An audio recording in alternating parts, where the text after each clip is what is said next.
Me joining the military is actually pretty funny.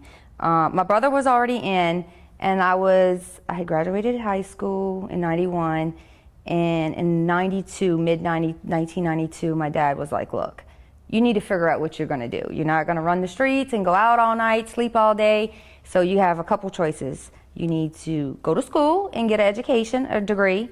You need to either get a job, or you're going to have to find, honestly, somewhere else to live." That's what my dad told me.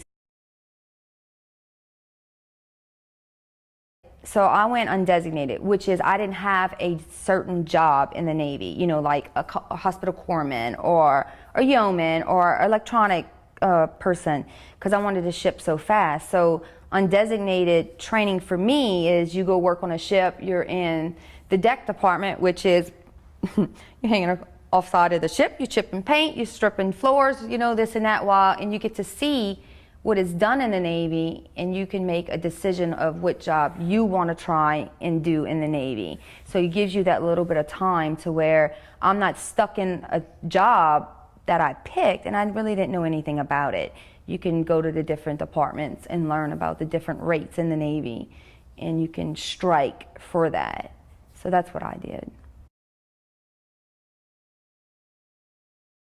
You know, it's not something that it's going to be 20 years of training as far as boot camp style, you know, but they put you through that training because they need to break you down and they need to get you to where you are our family now. You know, your fellow sailors, that's who you have to have your trust in and always have their back and pay attention to detail, because if not, lives will be lost, you know, so you have to get them into that.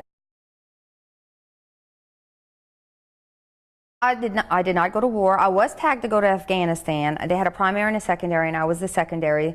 And I contacted the guy that was primary, and I said, "Hey, look, are you going? Or, you know, do you have any medical issues? What's going on? Because I need to know if I need to get my affairs in order to go to Afghanistan for this requirement that I got tagged to do." And it's actually called a mobilization. And he's like, "No, I'm good to go. Everything's good." So he actually wound up going to Afghanistan instead of me. And that was the only time I was ever tagged to go to war. But, I mean, I supported the mission, you know, in the Navy, even though I was not boots on the ground in Iraq or Afghanistan.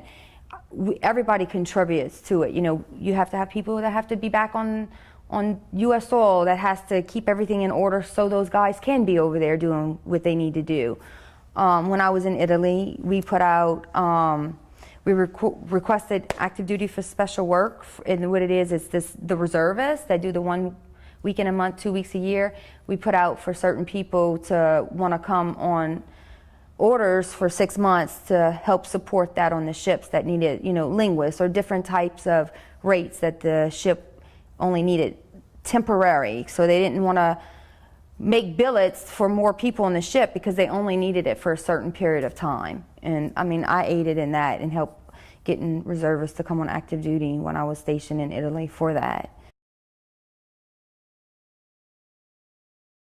It's hard to make chief. It really is, and that's an accomplishment, and that's a pride and determination, and just something that you will always remember for the rest of your life. You know, they have the fraternities here at Nichols, right? And you're part of that fraternity for the rest of your life.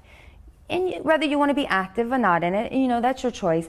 But when you make chief, you become a part of the biggest fraternity in the world.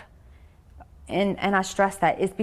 Even though I'm retired, I could pick up a phone right now, call any other base, ask to speak to any other chief, and tell them who I am and I'm retired, and you already have that bond. That's, you know, you form bonds with people, and like I said, when you were in the military and other people are in the military, it's almost that you just have that bond, regardless if you know each other or not, and people go above and beyond to help other service members, especially if you served also.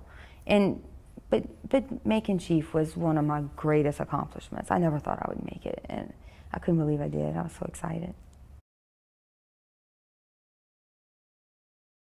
I mean, I've been retired for 3 years, but I'm still mentoring sailors. I still keep in contact. They hit me up with certain things. The only problem is I have to stay up to date because, you know, publications change, and I don't ever want to give somebody the wrong information. But I never intended to do 20 years in the Navy. I never did. It just so happened that when it was my time to re-up, I wanted to, and I did. I enjoyed it. And like I said, I look back and I was like, man, I have 17 years in the Navy, you know, how time flies. It was fun. I enjoyed it. I'd do it all over again. She was like, well, you started, you know, working on your degree back in '07 and you're still not finished with it. And I was like, you know what, you're right, Chelsea. You know, I need to get back and I need to finish that and I need to do that. So she was one of my main motivations, honestly, to get back into school and finish a goal that I set for myself that I started back in 2007. And now I have 7 classes after this semester and I'll graduate with my degree in business management. So, and I told her, once I graduate, that's it, she's coming back.